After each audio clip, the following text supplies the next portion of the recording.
পহেলা বৈশাখে এমন ঘটনা করছে। বিরোধী ছাত্র আন্দোলনের একজন অন্যতম সমন্বয়ক প্লাস কর্মী সার্জিস আলম মাত্র কিছুক্ষণ আগে গুলিবিদ্ধ হয়েছে। এখন কিভাবে গুলি করলো, কারা গুলি করলো ধারণা করা হচ্ছে আওয়ামী লীগ, যুবলীগ অথবা ছাত্রলীগের কোন অনুসারীরা এই গুলির কাণ্ড চালিয়েছেন। কিছুক্ষণ আগে আপনার এই ঘটনা ঘটেছে। মোটরসাইকেলে করে আচমকা 2 থেকে 3 জন মানুষ এখানে দাঁড়ায়, তারপর সরাসরি গুলি ছোড়ে। আর এই গুলিটা ঠিক হাতের এখানে আপনার লেগে বের হয়ে গেছে। ঘটনার পরপরই আপনার স্বাভাবিকভাবে ওই এলাকায় এই মুহূর্তে চাঞ্চল্যকর একটা অবস্থান তৈরি হয়েছে। আওয়ামী লীগের 50টা পোলাপাইন মরবো, আপনাদের 50টা মরবো, 20টা মরবে তো কার মার বুক আপনারা খালি করতে যাবেন? আমি জাস্ট এটা বুঝতে চাই। এই পর্যন্ত বাংলাদেশে অনেক পোলাপাইন মারা গেছে, আপনারা কিন্তু কেউ মরেন নাই, মাশাআল্লাহ ভালো অবস্থানে আছেন। নাগরিক পার্টি এনসিপির নেতার সকাল 10টার দিকে উপজেলা পরিষদ চত্বরে এই ঘটনা ঘটে। আহত নেতা হলেন উপজেলা এনসিপির সদস্য নাজমুস সাকিব তামিম। তিনি এই মুহূর্তে মাইরের চোটে হাসপাতালে ভর্তি হয়ে চিকিৎসা নিচ্ছেন। জাতীয় নাগরিক পার্টির সদস্যদের মাঝে এই মুহূর্তে উত্তেজনা বিরাজ করছে। হামলার প্রতিবাদে তারা আজ দুপুর 12:30টার দিকে উপজেলা সদরে বিক্ষোভ মিছিল করেছেন। মিছিলটি উপজেলা সদরের গুরুত্বপূর্ণ সড়ক প্রদক্ষিণ করে। এ সময় বলা হয়েছে, চাঁদাবাজের ঠিকানা এই বাংলায় হবে না। নাজমুস সাকিমের উপর হামলা কেন? প্রশাসন জবাব চাই, জবাব দিতে হবে। প্রত্যক্ষদর্শীদের বক্তব্য, উপজেলা পরিষদ চত্বরে উপজেলা প্রশাসন বর্ষবরণ অনুষ্ঠানের আয়োজন করে। অনুষ্ঠান চলাকালে বৈষম্য বিরোধী ছাত্র আন্দোলনের দক্ষিণ জেলা যুগ্ম আহ্বায়ক মোহাম্মদ শাকিলের সঙ্গে এনসিপির সদস্য মোহাম্মদ জামিমের কথা কাটাকাটি হয়। এর জেরে এক পর্যায়ে শাকিল এবং জামিমের মধ্যে হাতাহাতির ঘটনা ঘটে। এনসিপি নেতা তামিম উভয়কে শান্ত করতে গেলে শাকিল সেলফ স্টিক দিয়ে তার মাথাতে আপনার আঘাত করে। এতে তিনি গুরুতর আহত হন এবং উভয় পক্ষেই উত্তেজনা ছড়িয়ে পড়ে। নাজমুস সাকিব বলছেন, সাকিব পরিকল্পনা করেই সেলফ স্টিক নিয়ে আসছিল। সে ইচ্ছাকৃতভাবে হত্যার উদ্দেশ্যে আমার মাথায় একের পর এক বাড়ি মারে। যেটা হয়েছে এটা একটা ভুল বোঝাবুঝি। কারণ পিনাকি দাদা তো ঘোষণা দিছে ভাঙ্গাভাঙ্গি বন্ধ, তো পোলাপাইন কেন গেল ভাঙতে? ইউনূস সাহেব বলল যে শক্ত হাতে প্রতিরোধ করতে হবে, তো সরকারের নির্দেশনা প্রতিরোধ করা। লোকাল পিপল, আওয়ামী লীগ হোক যারাই হোক, অ্যাকর্ডিং টু ল তারা তো সঠিক কাজ করছে। এখন বাড়িঘরে ভাঙতে গেলে যে বৈষম্য বিরোধী পেজ থেকে তো আসছে, আপনাদের পেজটা যেটা ওইখান থেকে তো আওয়াজ আসছে সারা বাংলাদেশে এই ভাঙচুর রুখে দাও, তো রুখাই দিছে জনগণ। আবার এই জনগণের নাম হয়তো আওয়ামী লীগ, হয়তো লোকাল পিপল। ঘটনাগুলো ওইখান থেকেই ঘটছে। এখন এখানে যে মারামারি করতে যাবেন, তা আপনারা যদি কথায় কথায় মব জাস্টিসের দিকে চলে যান, আইনের তোয়াক্কা না করে, তাহলে এটা কেমনে ভাই? এটা কেমনে? গাজীপুরে ওয়ারেন্টেড আওয়ামী লীগের নেতাকর্মী থাকতে পারে, যুবলীগ ছাত্রলীগ থাকতে পারে। আইনের মাধ্যমে তাদের বিচার নিশ্চিত করতে হবে, আইনের সুশাসন প্রতিষ্ঠিত করতে হবে। একটা রণক্ষেত্র তৈরি করে দিয়া 32 ভাঙ্গারের সেই সিচুয়েশনে আপনিও যান নাই, সার্জিসও যায় নাই, হাসনাতও যায় নাই, বাট ঘোষণা তো আসছে তাদের। যদি মারামারি করতাম, আমার মনে হচ্ছে সামনের দিকে এরকম মারামারি হওয়া উচিত প্রত্যেক দলের। ঠিক আছে, বৈষম্য বিরোধী থেকে 10 জন নামবে মাঠে, ছাত্রলীগ থেকে 10 জন নামবে, এরা মারামারি করবে। বাকি যারা আম জনতা, কারা করবে? যারা পদ পদবি পায়, ক্ষমতা পায়, সালাম টালাম পায়, এরা। আর যারা সাপোর্টার, এরা দূরে দাঁড়াই থাকবে। নেতা কাঠটা মানে কে বেশি শক্তিশালী? ভবিষ্যতে বিএনপি যদি আওয়ামী লীগের সাথে লাগে, আম জনতা কেন মারামারি করবে? এমপিরা তো ভালোই থাকে, মন্ত্রীরা ভালোই থাকে, হুঁশিয়ারি অর্ডার দিয়া জনতা মারা যায়, মামলা খায়, হামলা খায়। ভবিষ্যতে বিএনপি আওয়ামী লীগ লাগলে, বিএনপি জামাত লাগলেও বলে জামাতের 10 জন মাঠে নামো, বিএনপির 10 জন মাঠে নামো। কারা? যারা পদ পদবিতে বৈশা আছে, ভাগ মুখ খায়, লেভেলে গেছে গা। এখন জাতীয় নাগরিক কমিটি যদি মনে করে যে প্রতিরোধ করবো, তাহলে 10 জন নামান, তার আর 10 জন নামান। রাষ্ট্র এটা লাইভে দেখুক। দেখেন, এই আইডিয়াগুলো টোটালি বাজে আইডিয়া, রাইট? আমিও বলি বাজে আইডিয়া। আইনকে নিজের হাতে তুলে নিবেন, আপনারাতে ক্ষমতা আছে, আসতেছে উড়াই দেমো। ভাই, এটাও তো ওয়ান কাইন্ড অফ কি আওয়াজ হচ্ছে? ফেসিস্ট আওয়াজ হচ্ছে না? যদি কোথাও অন্যায় হয়ে থাকে এদেশে আইন আছে, আপনাদের সরকার ক্ষমতায় আছে, সেটাকে আইনের মাধ্যমে মোকাবেলা করুন। কোন মায়ের কোল খালি হোক এই জোশে জোশে আমরা এটা চাই না। কারণ যারা নিহত হয়েছে এখনো রাস্তায় কান্দে, ভিক্ষা করে, আপনাদের লাইফ কিন্তু সেটেল হয়ে গেছে। আহতরা চিল্লায়, রাস্তায় কান্দে, আপনাদের লাইফ সেটেল হয়ে গেছে। সো এগুলা বন্ধ করেন, আইনের মাধ্যমে ব্যবস্থা নিন। যারা অপরাধী প্রত্যেককে আইনের আওতায় আনতে হবে, প্রকৃত ঘটনা যাচাই কইরা। যারা ভাঙচুর করতে গেছে ইউনূসের নিষেধাজ্ঞার পরে তারাও অপরাধী, আর যারা আবার তাদেরকে মারছে ডাকাত মনে কইরা, তারা তো প্রতিরোধ করছে। এখন এটা আওয়ামী লীগ ক্রেডিট নিচ্ছে, আবার কেউ বলছে যে লোকাল পিপল। দেখেন এখানে হযবরল একটা অবস্থান, সুষ্ঠু ইনভেস্টিগেশন হওয়া দরকার। কাটাকাটির বিপরীতে কাটাকাটি খেলতে গেলে আপনাদের দল থেকে মানুষ কি আশা করবে? এটা এতদিন ছাত্রলীগ করছে, এই আওয়াজ দিলি কেন চোখ তুলে ফেলছে, তুলছে না তুলছে, হাতুড়ি দিয়ে পিটাইছে, যার কারণে আজকে এই পরিণতি। আমরা চাই না কোনো মায়ের কোল খালি হোক, আইনের মাধ্যমে এগুলোকে প্রটেস্ট করতে হবে। কিছুক্ষণ আগে আপনার এই ঘটনা ঘটেছে, মোটরসাইকেলে করে আচমকা 2 থেকে 3 জন মানুষ এখানে দাঁড়ায়, তারপর সরাসরি গুলি ছোড়ে। আর এই গুলিটা ঠিক হাতের এখানে আপনার লেগে বের হয়ে গেছে। ঘটনার পরপরই আপনার স্বাভাবিকভাবে ওই এলাকায় এই মুহূর্তে চাঞ্চল্যকর একটা অবস্থান তৈরি হয়েছে। তিনি গণমাধ্যমকে বলছেন যে গাজীপুরে আজকে তাদের যে প্রতিবাদ এবং বিক্ষোভ কর্মসূচি ছিল, সেই বিক্ষোভ কর্মসূচির সমাপ্তের পর তারা আহত ছাত্রদের দেখতে যাওয়ার প্রস্তুতি নিচ্ছিলেন।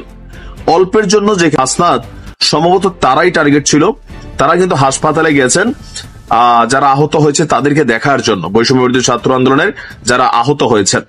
তো সার্জিস এবং হাসনাত যাওয়ার পর তাদের আরেকটা টিম বৈষম্য বিরোধী ছাত্র আন্দোলনের যারা কর্মী সমর্থক আছেন তারা যাওয়ার প্রস্তুতি নিচ্ছিলেন। ওই প্রস্তুতির প্রাককালে এসে এই গুলি ছোড়া হয়েছে। তিনি সহ তার সতীর্থরা গাজীপুর জেলা প্রশাসকের কার্যালয়ের সামনে অবস্থানরত অবস্থায় হঠাৎ করেই একটা মোটরসাইকেল আসলো, তারপর গুলির ঘটনা ঘটে গেল।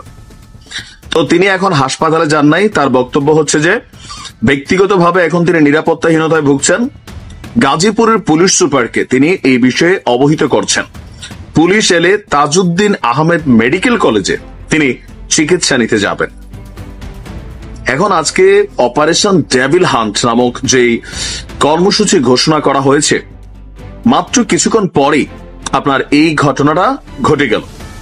এখন এই ঘটনা কারা ঘটিয়েছে এটা কিন্তু চেনার সুযোগ ছিল না, কারণ যারাই এই ঘটনা ঘটিয়েছে মাথাতে হেলমেট পরিহিত ছিল, যার কারণে তাদেরকে আইডেন্টিফাই করা যায়নি। ঘটনা ঘটে ঘটনাস্থল থেকে তারা ত্যাগ করে চলে গেছেন। আর ঘটনার আকস্মিকতা এখানে তাদেরকে যে আটকাবে অথবা কোনো কিছু করবে সেটারও কিন্তু সুযোগ হয়নি।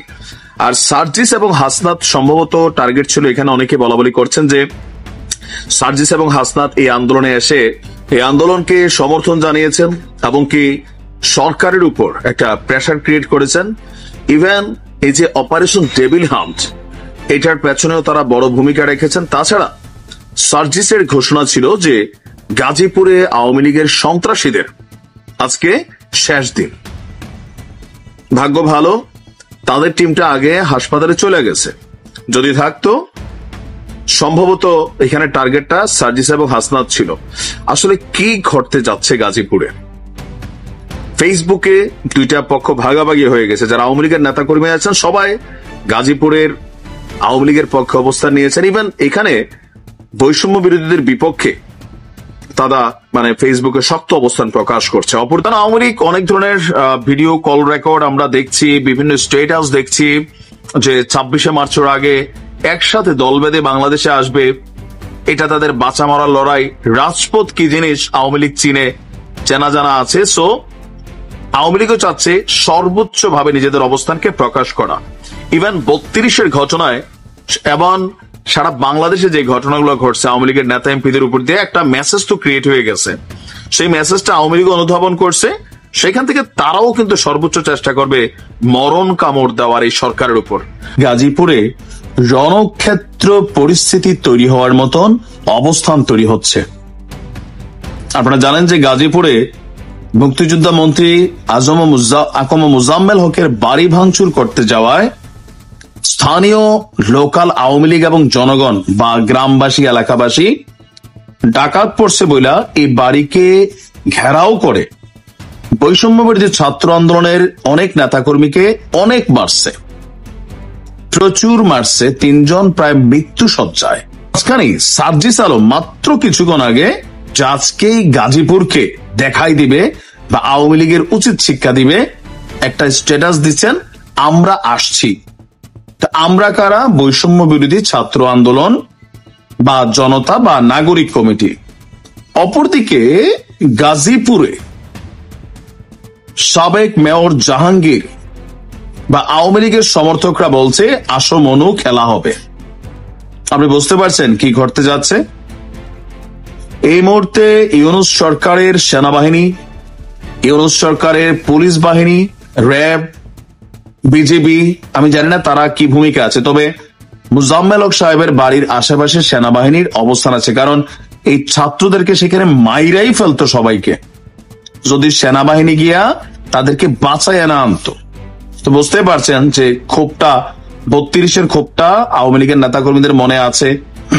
আশেপাশে যা হচ্ছে বা লোকালি সবার উপরে হামলা হবে এই ভয় থেকে তারা কিন্তু এটা প্রতিরোধ করে বসছে। ইভেন গাজীপুরে জাহাঙ্গীরের যে ক্ষমতা, ইভেন গতকাল কোন একটা ফোন কল রেকর্ড ফাঁস হয়েছিল, আপনারা দেখছিলেন নিশ্চয়ই। সেখানে কিন্তু কিভাবে কি করতে হবে অনেকের সাথে একটা গ্রুপ কলে কথা বলছিলেন, নির্দেশনা দিচ্ছিলেন যে মইরাই তো যাব। আর একবার মৃত্যুর হাত থেকে ফিরে আসছে এই মেয়র জাহাঙ্গীর। এরপরে আজকে গতকালকে যখন রাতে এই ঘটনাটা ঘটলো, আমি যখন রেকর্ড করছি বাংলাদেশ সময় ভোর আনুমানিক 5টার কাছাকাছি, মাত্র কিছুক্ষণ আগে সার্জিস ঘোষণা দিচ্ছে যে আওয়ামী লীগকে ওইখান থেকে বা যারা আছে এদেরকে নির্মূল করতে হবে। তো এটাতে কি হবে যে আপনারা একটা গ্রুপ যাবেন, তারা একটা গ্রুপ যাবে, মারামারি করবেন। কি হবে? মারামারি করবেন।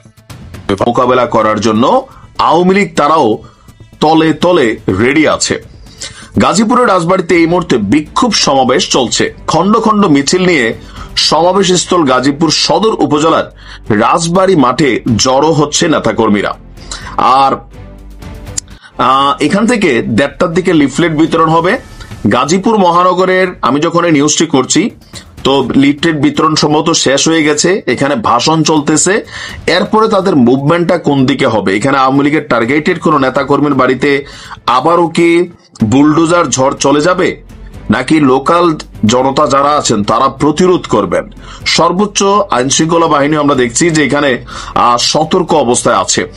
বৈষম্য বিরোধী ছাত্রদের দাবি যে পরিকল্পিতভাবে এই এলাকায় আওয়ামী লীগের নেতাকর্মীরা বৈষম্য বিরোধী ছাত্রদের উপরে একটা মেটিকুলাস হামলা তারা চালিয়েছে। আর এই হামলাকে ঘিরে আপনার সর্বোচ্চ প্রটেস্ট এই মুহূর্তে করবে। ইভেন স্বরাষ্ট্র উপদেষ্টার পদত্যাগের দাবি উঠেছে বিভিন্ন মহল থেকে, যে স্বরাষ্ট্র উপদেষ্টা আছেন তিনি অথর্ব, তিনি দায়িত্ব পালন করতে পারছেন না। অপরদিকে নিজের পদপদবি বাঁচানোর জন্য স্বরাষ্ট্র উপদেষ্টা আবার ঘোষণা দিয়েছেন গাজীপুরের এই ঘটনায় যারা জড়িত হামলায় তাদের প্রত্যেককে কি বলা হয় যে মানে খুঁজে খুঁজে বের করে গ্রেপ্তার করা হবে। আর এই মুহূর্তে গাজীপুর থেকে আওয়ামী লীগকে নিশ্চিহ্ন করার ঘোষণা দিয়ে মাঠে আলোচনা চলছে যে আওয়ামী লীগের নেতাকর্মীদের সব সম্পদ জব্দ করে জুলাই অভ্যুত্থানের শহীদ এবং আহত পরিবারদের মাঝে দিতে হবে। কিন্তু জব্দ কে করবে? তারা গিয়ে মব জাস্টিস করে জব্দ করবে? তাহলে আর ডক্টর ইউনূসের সরকারের দরকার কি? নাকি সরকার টেকনিক্যালি জব্দ করবে, কিন্তু জব্দ যদি করে কোন আইনে এটা করবে? এই মুহূর্তে আমার ভিডিওর মধ্যে সর্বশেষ আপডেটে এখানে আমরা যা দেখছি, বাংলাদেশের বিভিন্ন জেলার বিভিন্ন স্থান থেকে শত শত না হাজার হাজার নেতাকর্মী কিন্তু গাজীপুরে একত্রিত হয়েছেন। এখন গাজীপুরে আজকে যে কোনো একটা পরিস্থিতি ঘটতে পারে। আমরা এই মুহূর্তে কিছুটা তো আতঙ্কে আছি যে কি ঘটে কি হয়। আর সর্বশেষ আমরা যদি দেখি পুলিশের অবস্থান হচ্ছে যে পুলিশ এই ঘটনার সাথে যারা জড়িত তাদেরকে খুঁজছে। তবে ছাত্রদের অভিযোগ পুলিশ আসতে দেরি করছে, শিক্ষার্থীরা ফাঁদে পড়ছে। পুলিশকে বহুবার জানানোর পরেও পুলিশ আপনার 2 ঘন্টা পরে আসছে। তো পুলিশ তো আসছে, বাংলাদেশের বিভিন্ন জায়গায় যে বুলডোজার ঝড় চলছে, পুলিশ, সেনাবাহিনী, র্যাব বাংলাদেশে আছে, আমরা তো ভুলেই গেছিলাম গত 48 ঘন্টা। দেখেন না, বিক্ষোভ ঠিক আছে, সমাবেশ ঠিক আছে, কিন্তু এখান থেকে যদি আবার কোনো অপ্রীতিকর ঘটনা ঘটে, এইটার পরবর্তী সময় আবার আরো এখানে নানান ঘটনা ঘটতে পারে। তবে আশঙ্কার মূল বিষয় হচ্ছে যে গাজীপুরের সাবেক মেয়র জাহাঙ্গীর তিনি কিন্তু ঘোষণা দিয়ে রাখছেন এবং মেটিকুলাস প্ল্যান তারা তৈরি করে রাখছেন। তাদের বক্তব্য বাঁচলে বাঁচতে হবে, মরলে মরতে হবে। বৈষম্য বিরোধীরা বলছে বাঁচলে বাঁচতে হবে, মরলে মরতে হবে। খন্ড খন্ড মিছিল আমরা দেখছি চারদিকে যাচ্ছে, প্রতিবাদের আওয়াজ উঠছে। ফাইনালি আর কি হয় হয়তো আমরা দেখতে পারবো। ভালো থাকুন।